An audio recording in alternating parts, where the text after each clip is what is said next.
Welcome to my podcast. When you think about building a sentence in English, it's a lot like playing with a standard set of wooden building blocks. Oh, I like that visual. Right. So you have a noun, let's say a block shaped like a car. And when you want to describe that car to someone, you just grab an adjective block, like blue, and you just set that blue block right in front of the car block. Yeah, you just drop it right in. Exactly. It's rigid, it's static, and honestly, it's a little lazy. I mean, you have the blue car or the blue cars, and that blue block never, ever changes its shape. No, it doesn't. I mean, it is incredibly reliable, but it's completely inflexible. The word blue just doesn't care if there's one car or a million cars. It just sits there doing its one job, looking exactly the same every single time. But then you step into the world of Spanish grammar, and suddenly you aren't playing with wooden blocks anymore. You're playing with clay. Oh, definitely. Clay is the perfect way to describe it. Yeah, because the words are these dynamic, shape-shifting entities. They constantly change their endings. They jump around to different positions in the sentence, and they even come in entirely different flavors, so to speak. Which can be incredibly jarring for an English speaker, for sure. Oh, absolutely. Yeah. So today, our mission is to shortcut your path to mastering this linguistic engineering. If you're listening right now and feeling overwhelmed by Spanish adjectives, we are skipping the rote rules and the info overload. We're pulling from a fantastic document we have today called A Masterclass in Spanish Adjective Mechanics. It's a brilliant breakdown, really. It really is. We're going to use it to deliver pure aha moments about how this language actually works under the hood. Okay, let's unpack this. Well, the perfect place to start is really by shifting our mindset. Understanding these mechanics is not about just memorizing conjugation tables. Right, because that just gets exhausting. Oh, you will completely exhaust yourself if you approach it that way. It's really about understanding why Spanish sentence structure fundamentally changes how we express thoughts. When you grasp the why behind the engineering, the how becomes, well, highly intuitive. I love that. So before we start molding the clay and changing how these adjectives actually look, we first have to figure out what fundamental job they're doing in the sentence. Right? Exactly. You have to know the function. Right. And the source material broadly divides Spanish adjectives into two main categories. You've got qualitative adjectives and relational adjectives. Yes. Calificativos and relacionales. Yes, the two big buckets. And I imagine the qualitative group is like what English speakers are most used to dealing with on a daily basis. They definitely are. I mean, these are the adjectives that describe a physical quality, a characteristic, or a state of being. Things like tall, smart, hot, dirty. They are telling you what a noun is literally like. Right, the physical traits. Yeah. And mechanically, they perform two different functions depending on how they are actually attached to the noun. So they can be attached directly, which is called a complement, right? Yeah. Like el carro rojo, the red car. The adjective is just glued straight to the noun it's describing. Exactly, glued right on. Or they can function as an attribute. This is when the adjective describes the noun but has to, cross a bridge to get there. A bridge. Yeah, specifically a linking verb like ser or estar, both, meaning to be. So instead of el carro rojo, you have el carro es rojo, the car is red. Oh, I see. Or, for a temporary state, you'd say, Juan está cansado, Juan is tired. The fundamental job is exactly the same, describing a quality, but the architectural placement in the sentence is different. Okay, that makes perfect sense for qualitative adjectives. But then we have this second category, the relational adjectives. And this is where we start to see a real divergence in how the language categorizes the world, right? Because these aren't describing a physical trait at all. No, not at all. They answer the question, what kind of X is this? Rather than, what is X like? Let me try this analogy out on you. Go for it. Think of qualitative adjectives as applying an Instagram filter to a photo. You put a filter on, and it physically changes how the photo looks. It makes it warmer or cooler or black and white. It alters its qualities. Okay, I'm with you. But relational adjectives are more like dropping that photo into a specific computer folder on your desktop. You aren't changing how the photo looks. You are categorizing its nature. You're saying, this photo belongs in the Vacation 2024 folder. That analogy tracks perfectly, actually. You're sorting the noun into a folder. And the danger for an English speaker is when you look at a phrase like, un problema económico, an economic problem. Because an English speaker might instinctually read that and think of economic as a qualitative trait, like, oh, it's a frugal problem or a problem that doesn't cost a lot of money. Exactly. But it doesn't mean that at all. It is classifying the problem. It's a problem relating to the economy. It belongs in the economy folder. It doesn't describe the quality of the issue. It defines its domain. Oh, okay.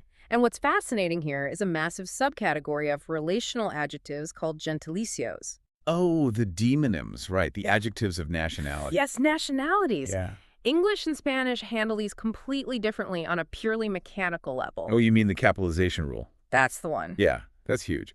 In English, we capitalize nationalities everywhere, all the time. Spanish food, French wine, Mexican culture. That capital letter is practically welded to the word. It really is. But in Spanish, nationalities are never capitalized unless they are the very first word of a sentence. So if you're typing out Spanish food right in the middle of a sentence, it's la comida española with a lowercase e. Right, and it feels so weird to type it first. It really does. Your finger naturally reaches for the shift key out of pure muscle memory, and it just feels so wrong to leave it lowercase. Well, it feels wrong because English elevates proper nouns and their derivatives to this, like special VIP status. But Spanish logic is much more utilitarian here. Utilitarian how? Well, a nationality is just a relational adjective. It's just a folder. It doesn't get special capitalization treatment just because it happens to be a country. It is doing the exact same grammatical job as economico. Oh, that makes so much sense when you put it like that. Okay, so if we understand these two flavors, the filters and the folders, we need to look at how we actually spell these adjectives when we use them. Yes, the shape-shifting part. Right, because we established that Spanish adjectives are not static wooden blocks. They're shapeshifters. Which brings us to the absolute golden rule of Spanish grammar. The big one. The big one. Adjectives must perfectly match the noun they modify in both gender, so masculine or feminine, and number singular or plural. That agreement is completely non-negotiable. It really is the core engine of the language. So let's break down exactly how these endings change, starting with the most common ones, adjectives that end in the letter O. You essentially have 4 distinct forms you have to cycle through. Exactly. 4 permutations. Okay, let's take the adjective alto, meaning tall. If I'm talking about one tall boy, masculine singular, it's el chico alto, ends in O. Correct. But if I'm talking about one tall girl, feminine singular, the O flips to an A and becomes la chica alta. Right, and that vowel shift is actually driven by centers of linguistic momentum from Latin, where the sounds naturally drifted to match the resonance of the nouns they accompanied. That's so cool. And then you go plural. So a group of tall boys, masculine plural, is los chicos altos. And a group of tall girls, feminine plural, is las chicas altas. Exactly. 4 completely different words for tall, depending entirely on the noun's identity. But wait, what if the adjective doesn't end in an O? What if it ends in an E or like a consonant? Well, those are usually gender neutral in the singular. So take the word intelligent, smart. Whether it's a male student or a female student, the adjective stays exactly the same. Oh, nice. Yeah, so el estudiante inteligente and la estudiante inteligente. But they still have to obey the rule of number. Right. Oh, always. They still pluralize. You just add an S to make it los estudiantes inteligentes. And if the adjective ends in a consonant, like azul for blue, it's the same deal. Right, so el coche es azul for the blue car, or la casa azul for the blue house. It ignores the gender. Exactly. But to make it plural, because it ends in a consonant, you add S. So los coches azul. Got it. Though, wait, there is one sneaky exception with those gentilicios, the nationalities, right? Ah, yes. Good catch. If a nationality ends in a consonant, it actually does change for gender. You have to add an A for the feminine form.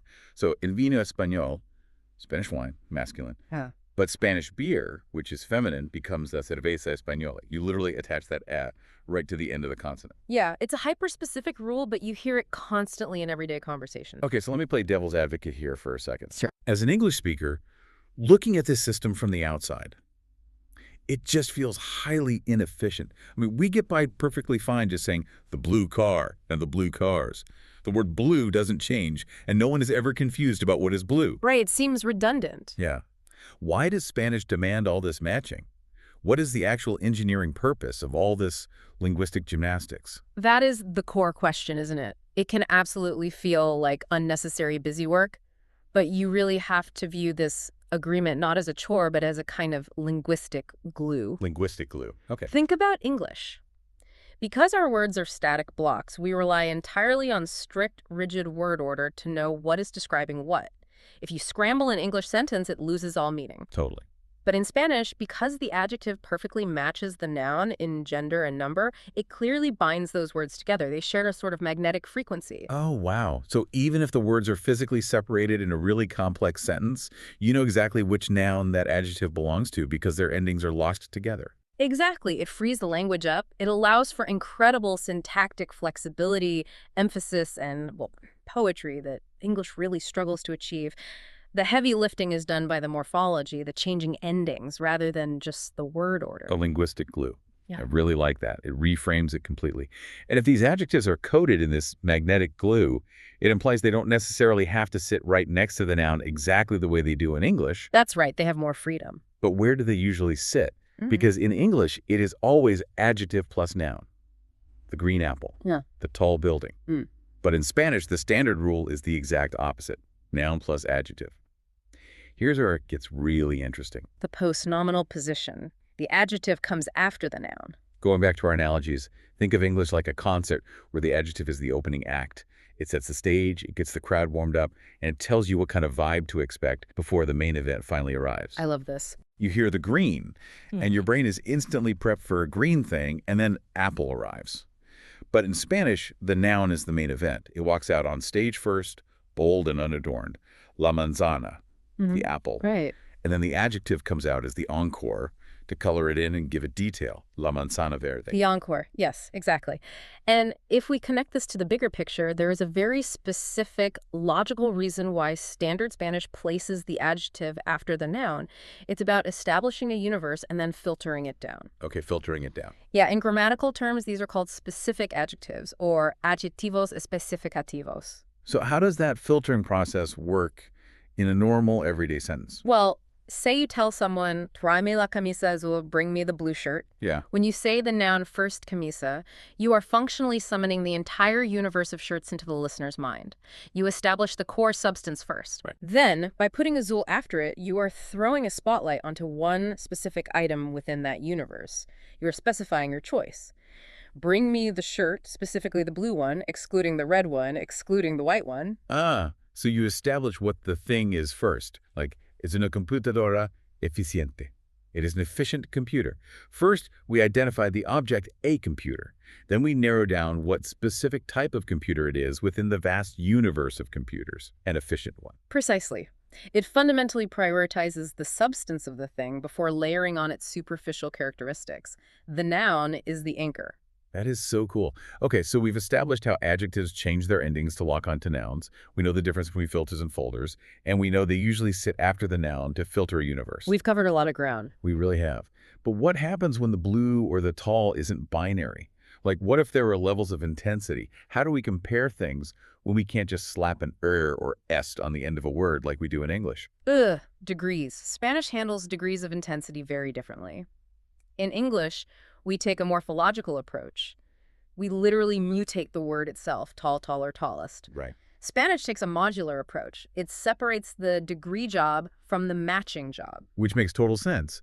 Because if the Spanish adjective is already doing the heavy lifting of matching gender and number with its endings, forcing it to also change its internal structure to show degree would make the word totally unrecognizable. Exactly. It would overload the word. So Spanish keeps the adjective exactly the same and offloads the degree to separate modular words. It basically treats comparatives like a mathematical formula. Yeah, the source text breaks this down beautifully. There are three formulas you need to know. The first is superiority, which means more than. The formula is más plus the adjective plus que. Simple enough. Yeah, so to say Juan is taller than Luis, you just plug alto into the middle of the equation. Juan es más alto que Luis. Spot on. And the second formula is equality, meaning as. That formula uses tan and como. Plug the adjective in the middle. Juan es tan alto como Luis. Juan is as tall as Luis. And the third is inferiority, or less than. Menos plus the adjective plus que. Yeah. Juan is less tall than Luis, because Juan is menos alto que Luis. It is incredibly systematic. You just use the formula and slot the adjective right in. It is very clean. However, language is never perfectly systematic, is it? Oh, of course not. Just like English, Spanish has irregulars. I mean, we say good, but we don't say gooder, we say better. Spanish inherited its own set of irregular comparatives directly from Latin.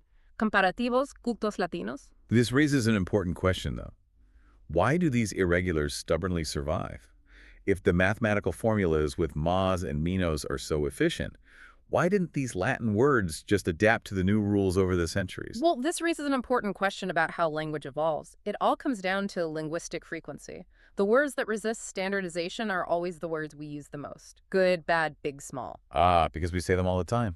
Exactly. Because people use them every single day, their irregular forms get permanently etched into the cultural memory of the language. They just have too much historical momentum to be overwritten by a new grammatical rule. That is fascinating.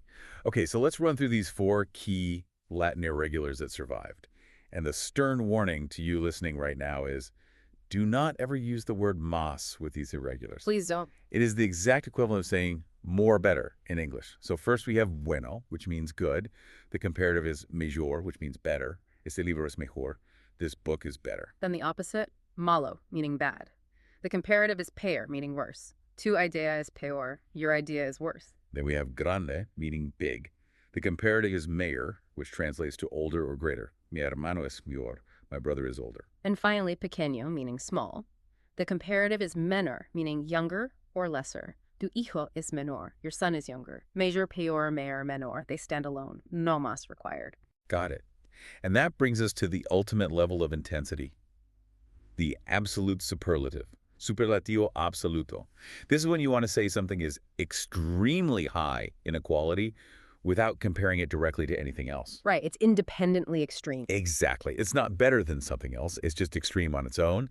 And there are 2 ways to achieve this, right? Yes. The modular way is just placing the word muy, meaning very, right before the adjective. El examen fue muy difícil. The exam was very difficult. But the second way is so much more expressive. You drop the muy and instead attach this incredible suffix to the very end of the adjective itself.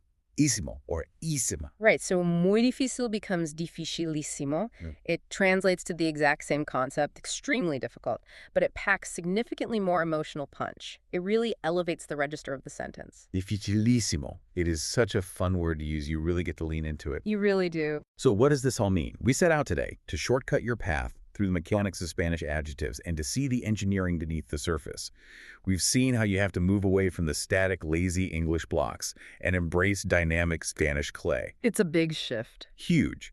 You have to recognize if you're applying a qualitative filter or dropping a noun into a relational folder. You have to use that magnetic linguistic glue to match gender and number. You have to flip your sentence structure so the noun acts as the main event, and you have to use those modular math-like formulas to scale up the intensity. It's a complex system, definitely, but mastering it is really about rewiring how you process information. When you understand the logic behind the mechanics, like why the endings change to create that glue, or why the noun comes first to establish a universe, you stop fighting the language. You stop translating word for word in your head. Exactly. You step into it with confidence and you start flowing with its natural rhythm. Absolutely. And as you go about your day, I want to leave you with a slightly deeper thought to mull over. We talked about how English puts the adjective first, the opening act, and Spanish puts the noun first, the main event. Right. If you are forced by the rules of grammar to process the core thing, the noun, before you are allowed to process its descriptive traits, the adjective could, speaking Spanish, actually change the way you perceive the world. Does the sequence of language alter your worldview? It's a profound question, really. It is. Does putting the noun first linguistically train your brain to prioritize a person's or an object's fundamental substance over their superficial characteristics? Are you literally practicing seeing the what before you judge the how? I love that idea. We started this deep dive talking about wooden blocks versus clay. Maybe learning Spanish adjective mechanics isn't just reshaping your sentences. Maybe it's reshaping the way you think.